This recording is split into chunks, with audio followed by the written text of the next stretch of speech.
କେମିତି ଅଛ କେମିତି ଅଛ ତମେ କେମିତି ଅଛ ବାହାଘର ହେଲା ପରେ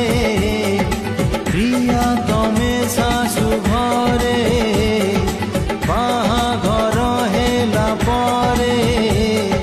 ପ୍ରିୟା ତମେ ଶାଶୁ ଘରେ ভুলি যাইছ না মতে মনে রখিছ কেমিতি মু পচারি